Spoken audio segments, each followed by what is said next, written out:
It's recording? Mm-hmm. So I want to start by saying I'm nervous. That I'm not afraid of the camera, but there's just something about being recorded that's a little nerve-wracking, and I don't do it on a daily basis. But this story and what I'm asking is more important than my nerves or my fears.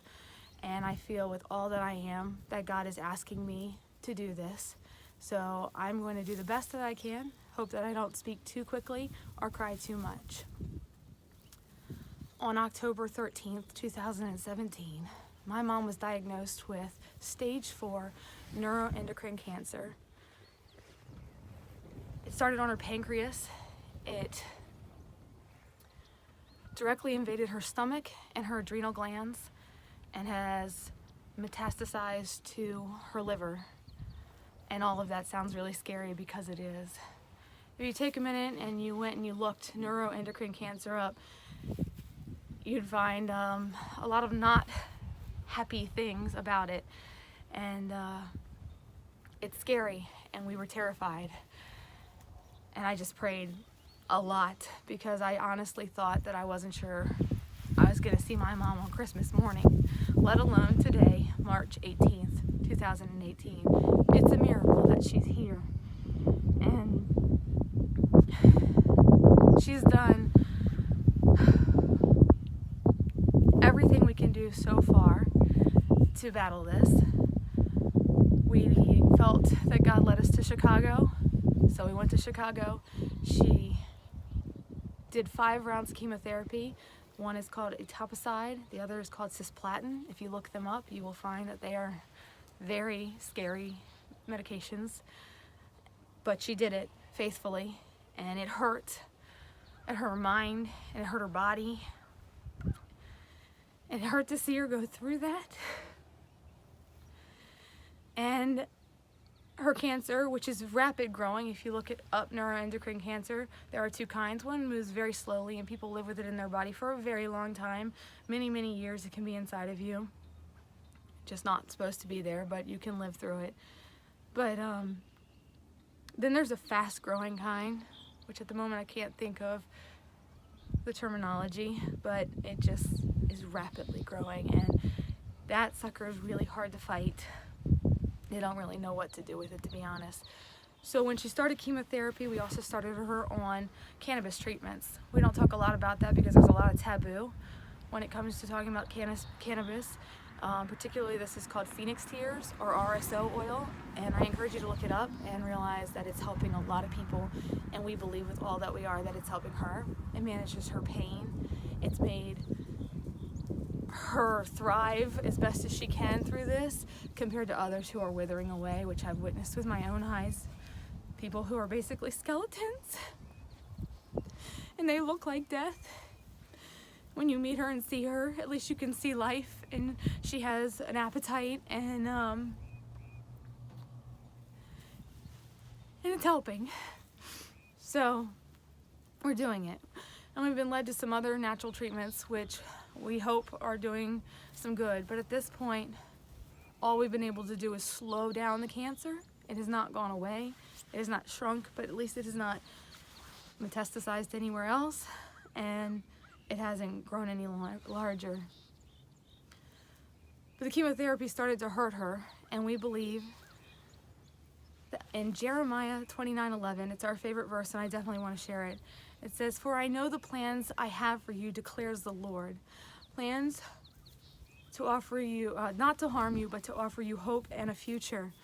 And it has been our guiding light since my brother died a long time ago, like 3 years ago, almost 4 years ago.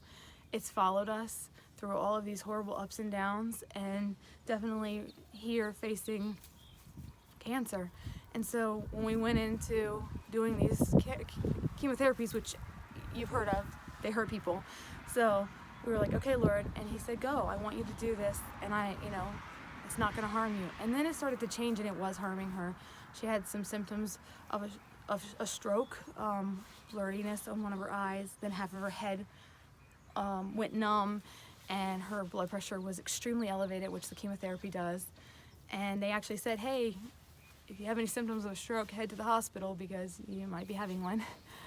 And I started feeling inside of me this gnawing that round 6, which is what we were aiming for, was going to harm her. But you don't want to say that to your mom who's facing this. You want to, put on a smile and say what's right.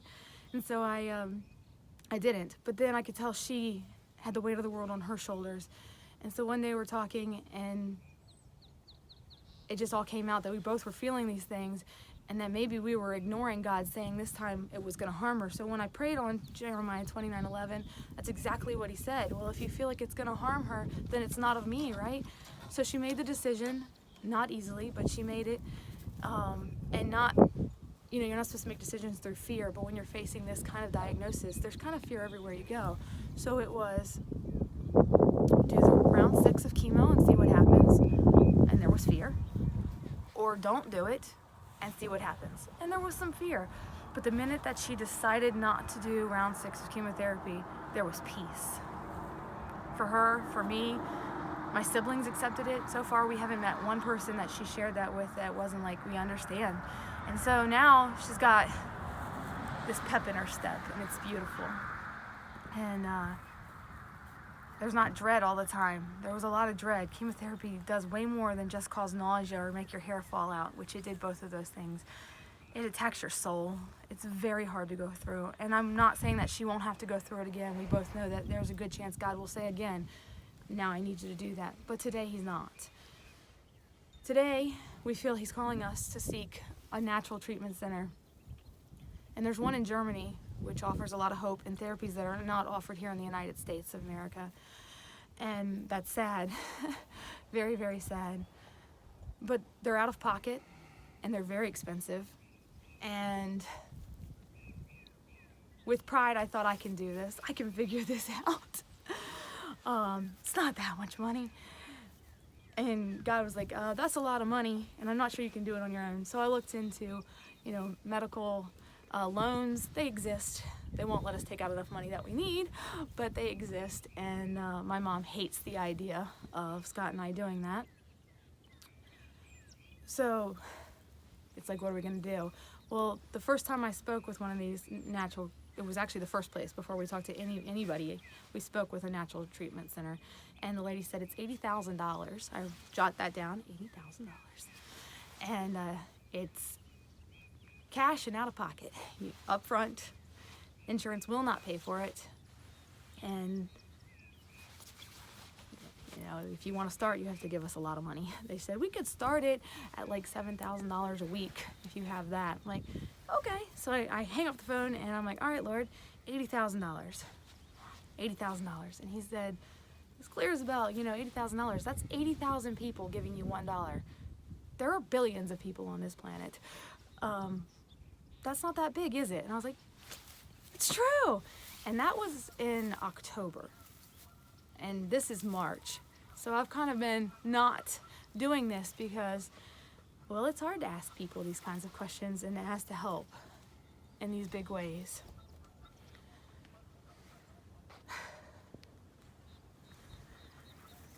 So now I'm going to tell you why I'm going to ask you to help. And then I'm going to tell you, I guess, how you can help. Anybody wants a relative to survive, especially your mom. My mom is truly one of the greatest people I've ever met. And for selfish reasons, yes, I want my mom to live. But when I pray and I'm quiet and I talk to God, I absolutely say, God, prepare me for her death. Don't let me be delusional. Don't let me build this up in my head that we're going to do this if it's impossible. And he keeps saying, nothing's impossible for me. And I spoke the world you're standing into in existence. I spoke you into existence. I spoke her into existence. And I have a plan for her. I'm like, okay, then what's your plan, God? Because you keep giving her a lot to bear. And I couldn't see how he was going to use it, but now I can. And one of the things is, my mom has been through a lot in her life, probably more than I even know. But what she has shared and what I've witnessed myself is more than most people could bear. And I'm only going to take you back a few years, and it's honestly where I think the beginning of our cancer story starts. She's been asking, how did I get it? What happened in my body? What did I do wrong that I got cancer. You know, sometimes you can say, oh, well, smoking cigarettes leads to cancer. Neuroendocrine cancer is weird. They don't know how it works. They know the cells can show up anywhere in the body. You have neuroendocrine cells all over your body. They can attach wherever they want, and they go crazy. They don't have an answer to that question, but God did. And one day it came to me as I read an article that talked about people don't realize that oftentimes cancer comes after a moment of severe grief. Grief throws off the immune system, throws off the body, and cancer cells like can form. You always have them. I have cancer in me, you have cancer in you. Our body's just fighting it off. But they can take hold and they can grow. August 2nd, 2014, my older brother left this world prematurely. He was a baby, just 32 years old, a week before his 33rd birthday. And I'm a mom. Can you imagine? Can you imagine burying your child? And she did. And she handled it with such grace.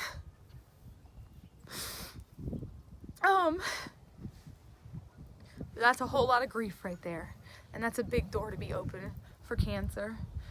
And then sadly, my husband and I had a baby through foster care, and we had to give him back.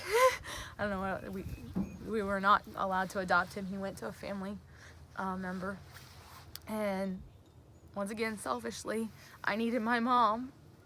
And in her grief, it was 3 weeks after she buried her son.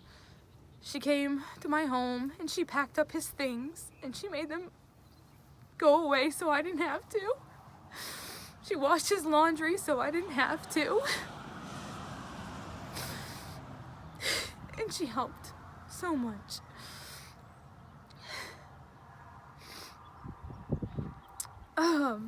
Which was just more grief, but because she loved our baby too.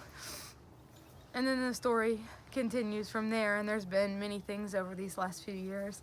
Some really joyous moments and some really hard moments, but she sacrificed through all of them. We had a really hard pregnancy after trying for years and years, and she walked away from her job, and it led to things that she wasn't expecting it to lead to, but she was like, I'm coming, baby, and she picked me up. She took care of me at 27 years old and was right there through all of it. She held my hand as I labored for hours and hours and hours. She just is so good. But that's the only answer I could give her, is that the grief might have been the door to cancer. And that I don't think it's a punishment from God, but I think He's going to use it for her. And I think that because she kind of is hard on herself, given the life and the things that she's been through. And I think He's called her for a long time to share her story. But it's easy to talk yourself out of it. I've been talking myself out of doing this video for months. But here I am, nervous. And maybe that she had to stand up every day and say, today I choose to live, in spite of a diagnosis that says I probably shouldn't. No one has given her a death sentence. Not one doctor, thank you Jesus, has said your mom or Sue has X amount of weeks to live. But in our research, we've stumbled upon it. And from the day that she was diagnosed, what we saw, she probably had about 8 weeks. If we never knew, nothing happened, she would have never made it to Christmas. It was rapidly growing. It was causing her more and more pain every day. And she wouldn't be here. But a woman who is hard on herself stands up every morning and is doing all kinds of things. She's radical diet changes because, you know, we get used to eating how we eat, and cancer thrives on sugar. So, you know, cutting that out of her diet, cutting certain meats out of her diet. We strive, Scott and I, to provide the cleanest of everything, organic, clean meats. And we're very, very cautious with that. And she's doing it. She's meditating and praying, but she's choosing to live every day. And I feel like at the end of this, that means for however long she has to battle it, every day she said, God has a plan for me, I'm important, and I'm going to do this. So that when it's done, it's not something she can talk herself out of doing what's next. And I believe what's next is she's going to write this, and she's going to help people who have been through things that she's been through to know that Christ loves them and is always there. And I'm going to be calling out to the believers, but if you're watching this and you are not a believer and you want to be, contact me. We will walk you through that. If you're craving something and all the things in life are not filling that, trust me, we've all been there. Shopping thrills you, or a promotion at work thrills you, but then you just go to this dark place again over and over again. It's because you're craving the wrong thing, or at least you're misguided in what you're craving. And when you realize that what you're craving is a relationship with Christ, it will free you. And we will help you to be freed from that. And just reach out, and we want to do that for you. It's the ultimate goal of all of this. And I asked her, right before I did this, I felt like the last thing I needed to do was to ask her, what was she going to do with this? Healing. And she said that she was going to share the story, whether it was with someone at the grocery store or with a room full of people giving her testimony, that she was going to share God's love through this. Even though it hurts, even though there are days that you're like, I don't know if I'm going to make it. That through the pain and through the suffering of life, and we all have it, highs and lows, it looks different from all of us, but if you take a minute and really look at everyone, each and every one of us is struggling, and there will be another struggle. This is where I am today, but in a few years it'll be something else. It's just the way it is, and that's so that we keep coming back to Christ. And that's where you find peace, and that's where we're finding our peace.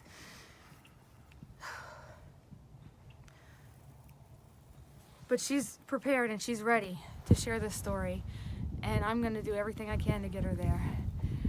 And like I said, pridefully maybe, cockily, that's not a word, so but arrogantly, I'm like, we got this, we can do this, and I kind of just go head on, we got this.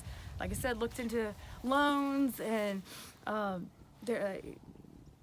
maybe like donation, like the programs might, sponsorships, whatever. And those things are failing us. So the next thing is to ask for help. And I know that everyone right now, it's funny, even if you talk to somebody who made $1 million a year, they have struggles. We got to give everyone has struggles, especially financially. And I know it can be a struggle. And what I'm asking, I just want everyone to know I get it. So instead of asking for a lot or for a specific, I don't know how to word this. Nervous. We're going to break it down to really small. $1. If you could donate $1 to our GoFundMe account, or if you don't feel like you can do it that way, you can PM us and we'll give you an address to send the money to. We believe with all that we're going to reach at least 80,000 people, and that those $1 are going to be enough to get her to the treatment that she needs so that she can share this story so that everyone knows the story of Christ. And she shared a post a while back, a prayer request in January, and it reached over 200,000 people, which, by the way, every time she saw those numbers climb, it filled her with so much hope and so much joy, thinking that 200,000 believers paused for just a minute in their life and said, God, help this person. God, be with her. You spoke to our Creator on her behalf. It was more than any money could ever, there is no dollar amount that could give her what just sharing that and praying for her did. And it was amazing. I'm honored to be the one who got to sit every day and witness. Look at it grow. They're praying for me. She meets people and she's like, thousands of people are praying for me right now. I am blessed. She's so beautiful. She's so completely beautiful.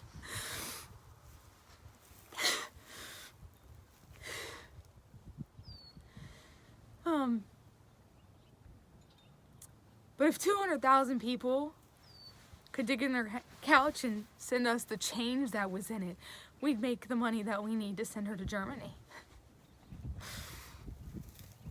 It's so doable if we all come together and we do just a little bit.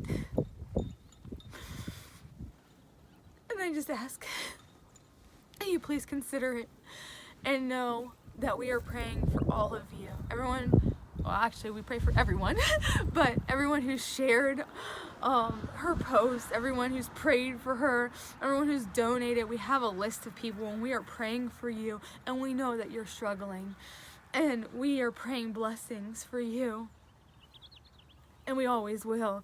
And we thank you for being a part of this, and we ask you to be a part of our family for a little bit or forever. Especially as believers, we already are family, but you know, a lot of times families, you can go together and be like, oh, you can come up with that. But when you talk about the numbers financially that we're looking for, I'm not sure that, you know, it's not like you can say, hey, Meemaw, can I have $80,000?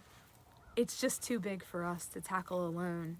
And so for a little moment, if you wouldn't mind just being a part of our family and helping us, you're helping one of the kindest women ever. I honestly always tell her that I don't think there has been anyone as wonderful as her who has walked this earth besides Jesus Christ.